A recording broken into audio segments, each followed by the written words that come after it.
So today, as you see, I'm beginning on Carbonel. And chapter 1 is called Breaking Up. Rosemary's satchel bounced cheerfully up and down on her back as she hopped on and off the pavement of Tottenham Grove. She enjoyed school, except for arithmetic, and boiled fish on Fridays.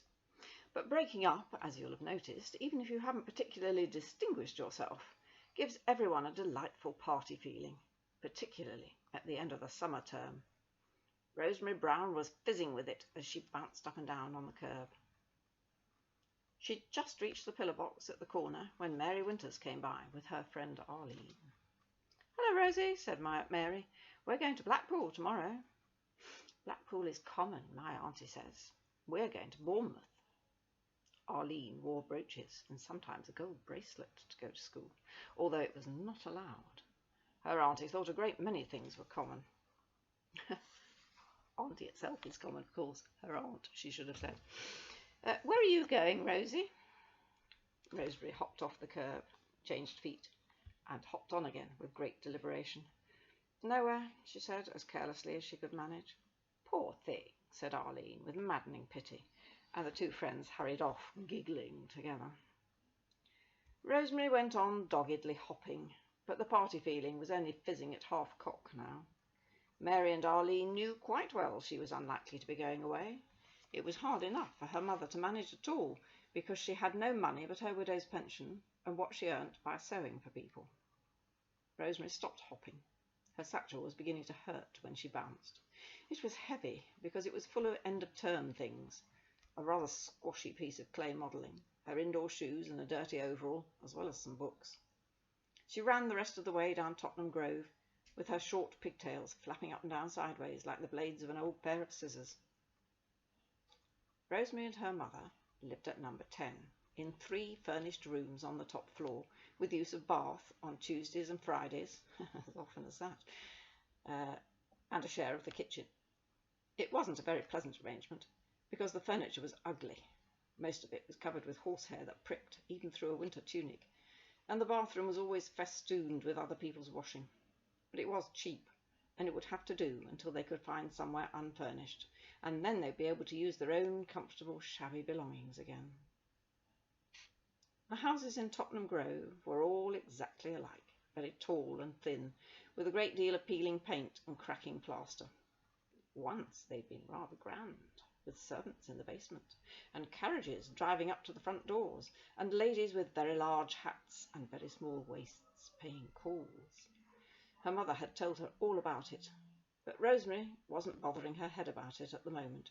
She knew without looking which was number 10, and went running up the 12 steps so quickly that she bumped into Mrs. Walker, the landlady, who was slapping the doormat against one of the pillars of the peeling portico. "Oh, so sorry, Mrs. Walker," said Rosemary breathlessly. "I should think so," said Mrs. Walker sourly. "Home for the holidays? How long is it this time?" "6 weeks," said Rosie. "Well, I don't know. 6 weeks? I should have thought a great girl like you could have been doing something useful." She flopped the still dusty mat into its place, and Rosie went slowly upstairs with her satchel bumping on each step as it trailed behind her. When she opened the door of the sitting room, she saw that the table was drawn up to the window and already laid. "Mummy, what a lovely dinner!"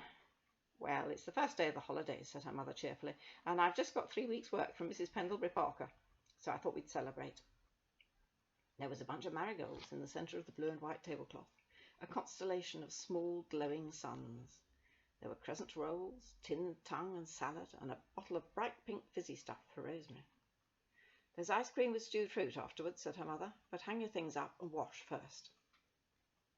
"Tell me about Mrs. Pendlebury Parker," said Rosemary, when her knife and fork began to move a little more slowly. "Is it nice sort of sewing? Can you bring it home with you?" Stories of Mrs. Pendlebury Parker and the splendours of Tussock's, her house, which was just outside the town, were always a source of wonder to Rosemary. "I'm afraid I shall have to go there every day for the next 3 weeks," said her mother. "I'm sorry to have to leave you for so long on your own, Poppet, but she does pay so well I couldn't afford to say no. I'm afraid it's largely mending linen, so I can't bring the work home." Rosie let the blob of ice cream on her tongue melt completely before she answered, and then she said as cheerfully as she could, "I shan't mind really, I expect. How hateful for you to be sized to middling sheets when you ought to be making beautiful dresses." Mrs. Brown smiled.